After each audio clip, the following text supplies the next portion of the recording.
Assalamualaikum warahmatullahi wabarakatuh. Kami dari kelompok 4 akan mempresentasikan implementasi sistem penilaian 360 derajat core values akhlak berbasis digital, yaitu transformasi digital budaya kerja di PT Energi Nusantara. Saya Erlina Dwi Fitri dan rekan saya. Saya Nabila Amalia Putri dan rekan saya. Oke, next. Oke, di sini background atau problem yaitu latar belakang. Untuk berdasarkan kondisi saat ini itu proses penilaian kinerja di perusahaan masih memiliki beberapa keterbatasan dari aspek metode penilaian, pengelolaan data, monitoring penilaian, pengembangan SDM dan budaya perusahaan.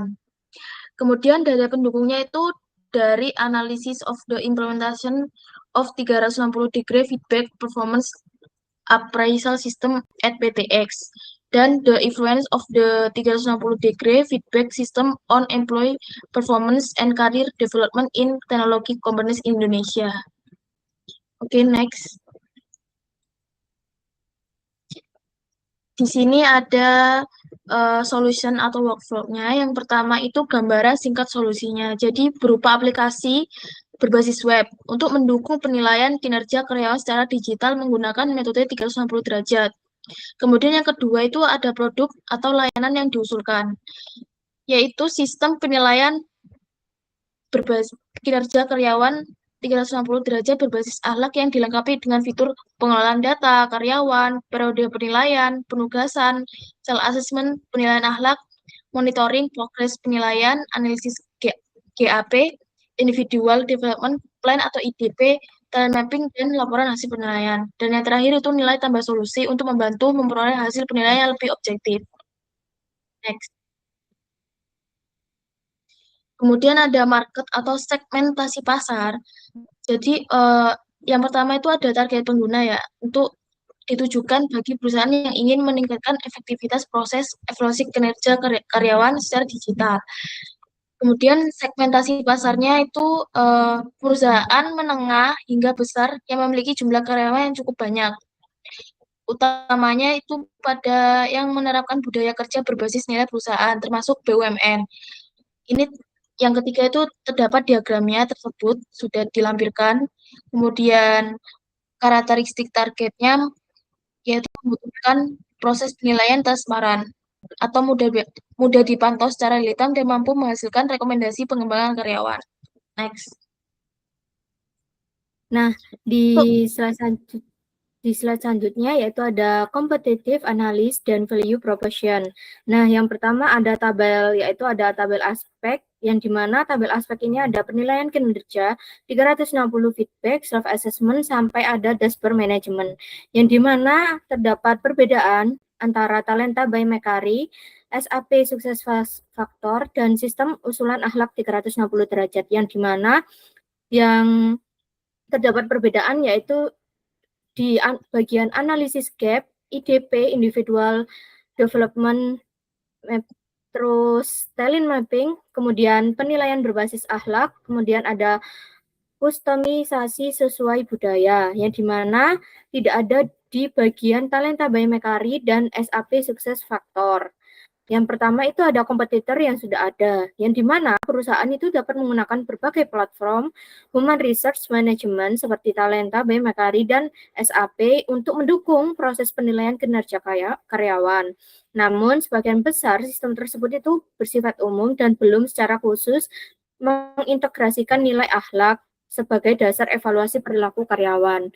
Dan yang kedua, yaitu perbandingan dengan proyek yang diusulkannya, di mana sistem itu tidak hanya diusulkan, hanya menyediakan fitur penilaian 360 dan self-assessment, tetapi juga mengintegrasikan penilaian berbasis nilai akhlak, analisis gap, lalu ada IDP dan talent mapping, yang dimana dia itu dalam satu platform yang memungkinkan perusahaan memperoleh hasil evaluasi yang lebih komprehensif untuk mendukung pengembangan sumber daya manusia.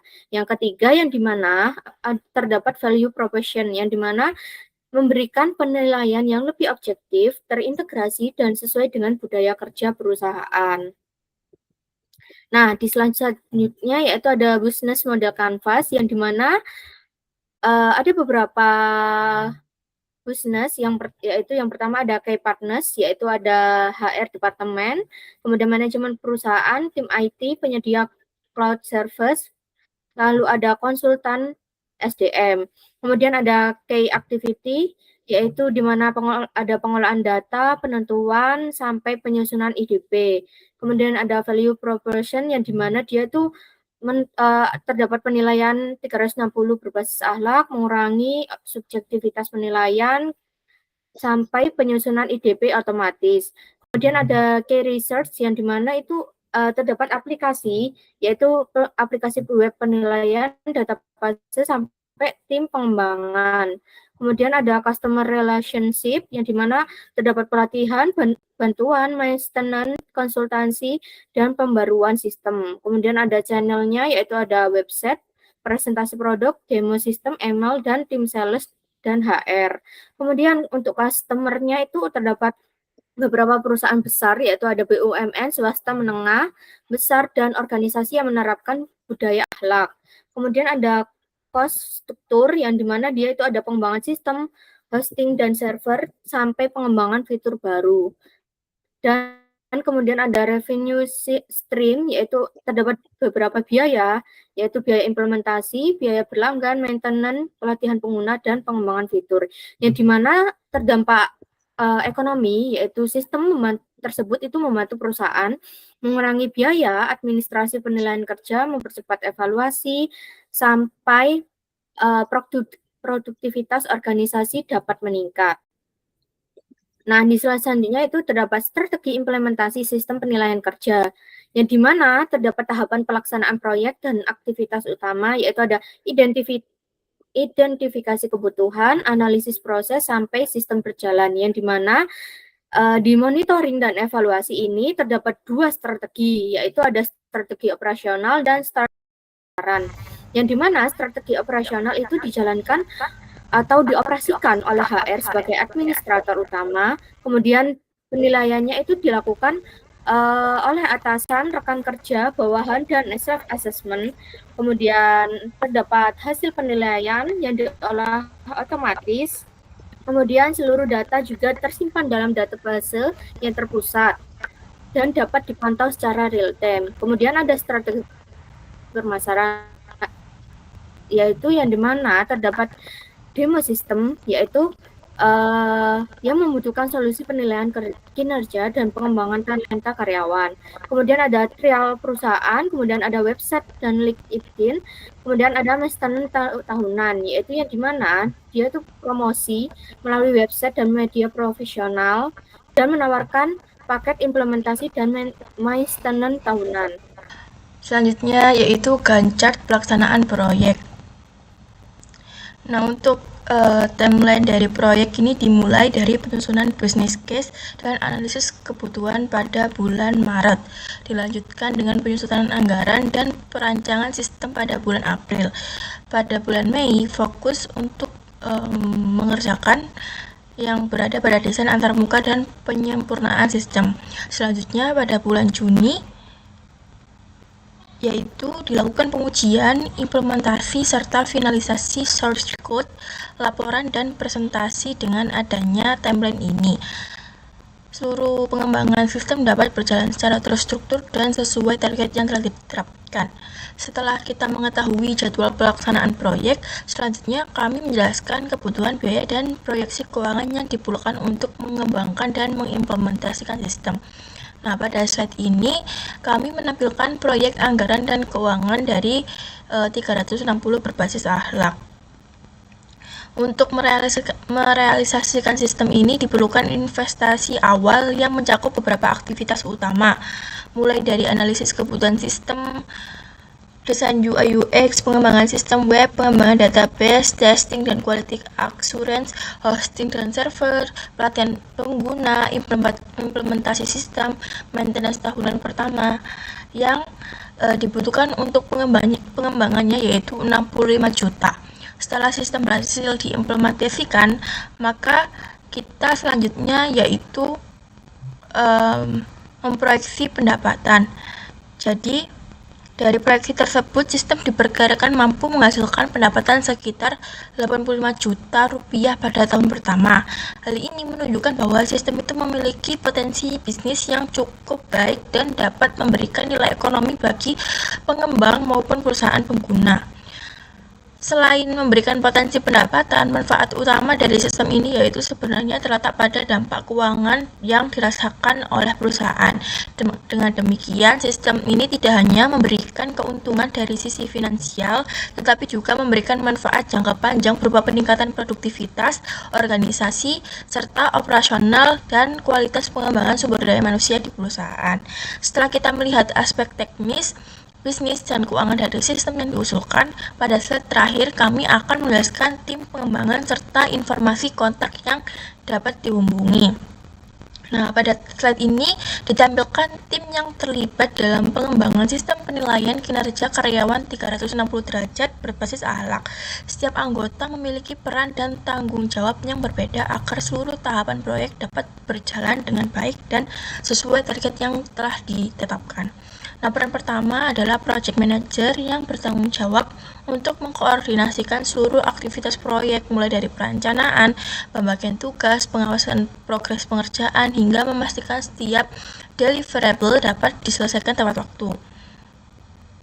Peran kedua yaitu UI UX dan testing support yang bertugas untuk merancang tampilan antarmuka sistem agar mudah digunakan oleh pengguna.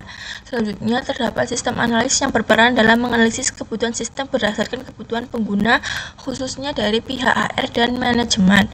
Hasil analisis tersebut kemudian diterjemahkan menjadi fitur-fitur sistem, alur proses bisnis, serta kebutuhan teknis yang menjadi dasar dalam proses perencanaan pengembangan sistem.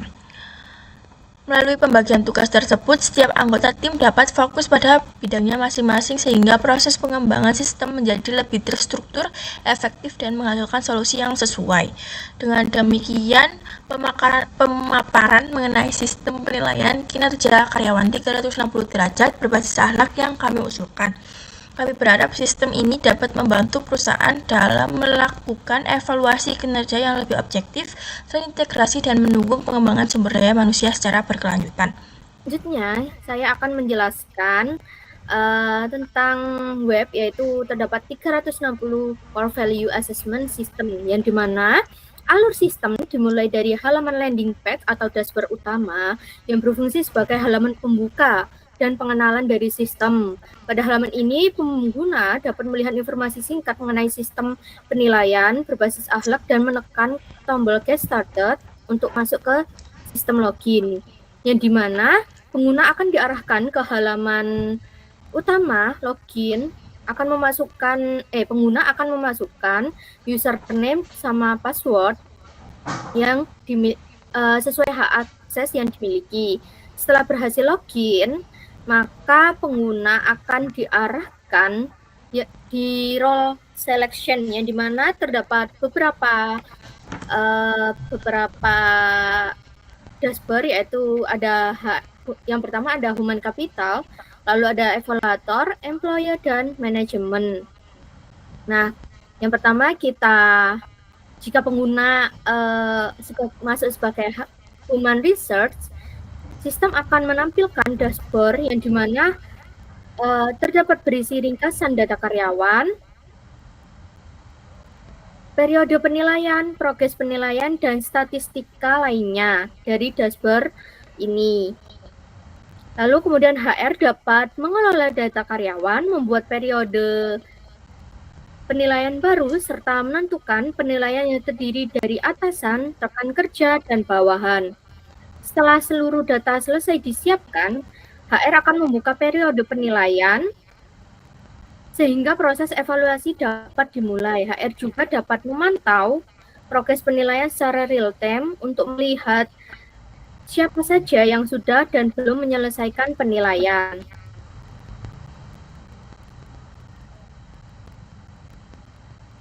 Kemudian, di sini terdapat evaluator, yaitu pengguna yang berperan sebagai penilai akan melihat daftar karyawan yang harus dinilai. Nah, penilai ini kemudian mengisi form penilaian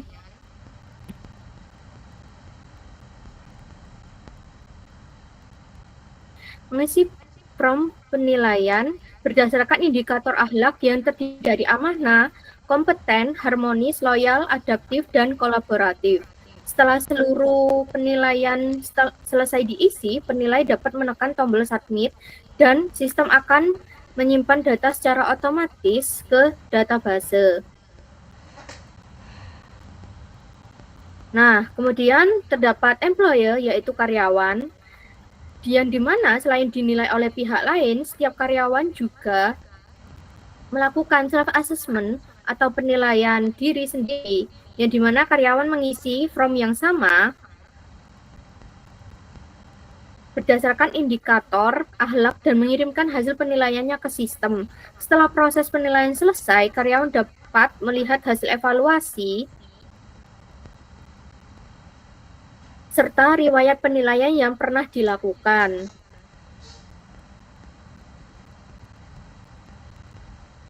Kemudian terdapat manajemen yang dimana seluruh penilaian dari atasan, rekan kerja, bawahan, dan self-assessment terkumpul, yaitu sistem akan melakukan pengolahan data secara otomatis dan hasil penilaian tersebut itu kemudian dihitung dan ditampilkan dalam bentuk laporan, grafik, serta dashboard yang mudah dipahami oleh human research dan manajemen. Nah, di sini terdapat assessment research dashboard, yaitu terdapat departemen score, yaitu ada operation, finance, human research, dan IT. Kemudian terdapat rate-nya yaitu 4,18. Nah, di sini terdapat departemennya yaitu ada operasional, finance, IT, departemen human capital, dan marketing. Dan juga terdapat periodnya yaitu ada semester 1 sama semester 2. Nah, di sini terdapat ekspor PDF. Kemudian bisa di-print juga. Nah, di sini terdapat gap analysis. Nah, di sini berdasarkan hasil penilaian yang diperoleh, sistem akan melakukan hasil analisis gap untuk mengetahui kesenjangan dari antara kompetensi yang dimiliki oleh karyawan dengan kompetensi yang diharapkan. Nah, dari hasil analisis gap tersebut, sistem akan menghasilkan rekomendasi Individual Development Plan atau IDP sebagai dasar pengembangan kompetensi karyawan. Nah, di sini terdapat departemen yaitu ada operation, finance, dan sampai marketing. Nah, kemudian untuk employer digunakan untuk searching untuk pengguna yang mau melihat gap area atau IDP data. Kemudian terdapat talent mapping, yaitu yang dimana sistem akan memetakan posisi dan potensi setiap karyawan berdasarkan hasil penilaian yang diperoleh. Nah, informasi ini dapat digunakan untuk manajemen sebagai dasar dalam menentukan program pengembangan, yang dimana terdapat posisi jabatan maupun perencanaan karir karyawannya. Ini ada sampai low performance. Kemudian ada management reports yang dimana pengguna dapat melihat dashboard, hasil penilaian analisis, gap, IDP, talent mapping, serta laporan kinerja secara keseluruhan, yang dimana informasi tersebut digunakan sebagai dasar pengambilan keputusan strategi terkait pengolahan sumber daya manusia di perusahaan.